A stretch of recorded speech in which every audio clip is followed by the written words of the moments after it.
Now, you're initiating coverage on 8 stocks today. We wanted to do it a bit differently since football season is right around the corner. So let's put together your starting lineup, stocks that you've given an outperform rating to, starting with 2 names that you say are well-positioned for AI growth, Alphabet and Meta. We're putting 30 seconds on the clock. Give us your bull case for both.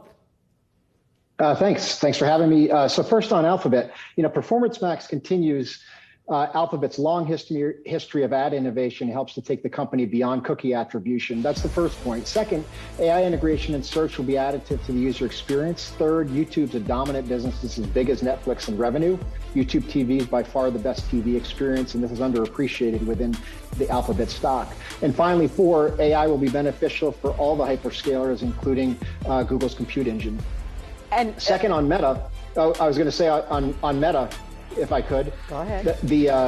So they've had issues on the heels of Apple privacy changes, and that's been addressed by innovations such as Advantage Plus that help to close the gap created by the loss in attribution. Second, AI is going to drive the next cycle of connectivity for Meta. And finally, Instagram should cross over 50% of revenue by 2025. And I know I exceeded the 30-second limit. You did, but that's partly of that. Part of that was my fault. Yeah. I jumped. I think we should have given you a little bit more time there, Scott. I think so too. And plus, you had a preamble, so they did put they held the clock for a little bit before starting the clock. I was like, oh, that's fair, because he's like, thank you for having me. 15-yard penalty. Yes, exactly. No, we won't set you back 10 yards. 10 yards, that's all. So whatever. You still have time. But I just want to quickly ask you, though, just, the risks, though, for, say, Alphabet. Are there any concerns to your case when you think about, for instance, they have some antitrust issues coming up in September? They have a trial to face then.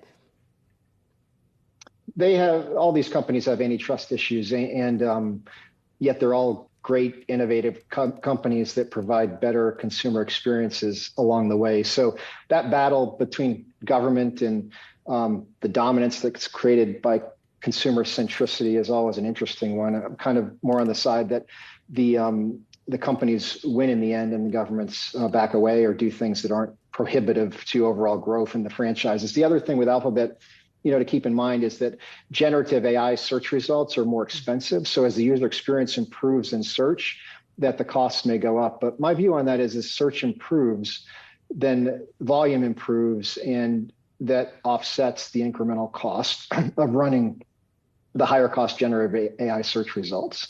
Okay, I forced you to play and analyze. All right, Scott, back to game. You're initiating coverage on Amazon too. An outperform rating with a price target of $180. The stock currently trading a little over $135 a share. This time, 20 seconds on the clock. Oh my gosh. What's your pitch? Maybe we'll give it away. Go.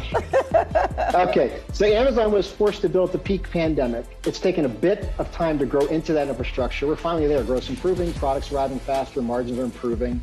Also, it's becoming a solid third in the ad market. And finally, AWS has stabilized. So we're seeing the numbers and the narrative on Amazon in the very early stages of shifting back to what this company's always become, which is dominant.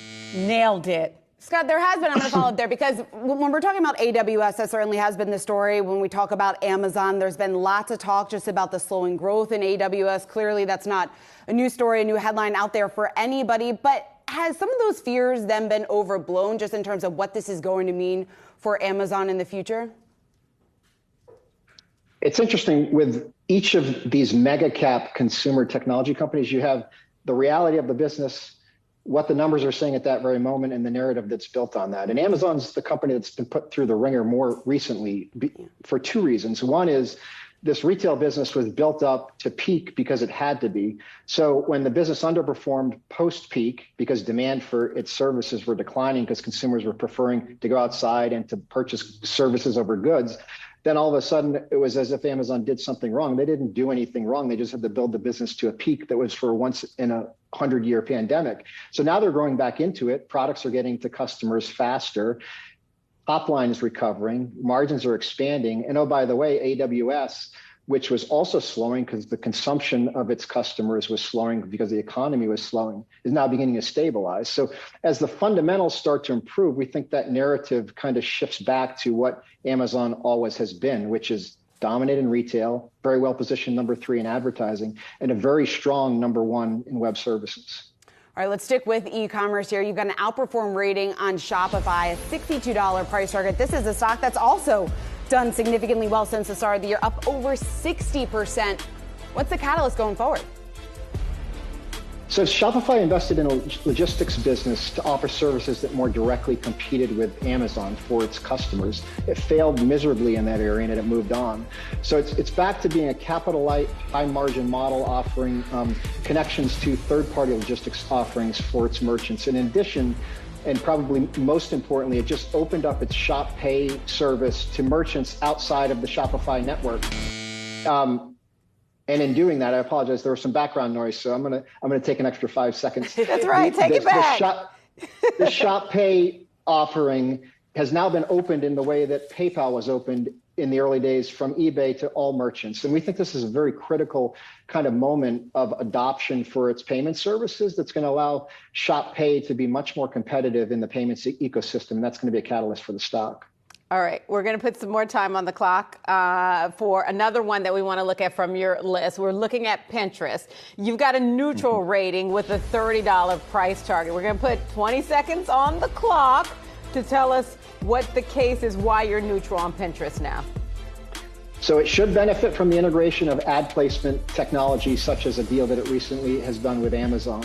The challenge that we have with it is the addressable market. How big can this company be over time? Having said that, so one good, one bad, it's a very strong management team and the product itself is very good. So we like the stock, there's just not enough to get it over the hurdle to be an outperform rating. There you go, Scott, getting it in all under 20 seconds. I was going to say, next time you come on, if we play this again, we got to give you a little bit more time, but still a very, very impressive go. Scott Devitt of Wedbush, thanks so much. We look forward to having you back. Thank you. Thanks. Bye-bye.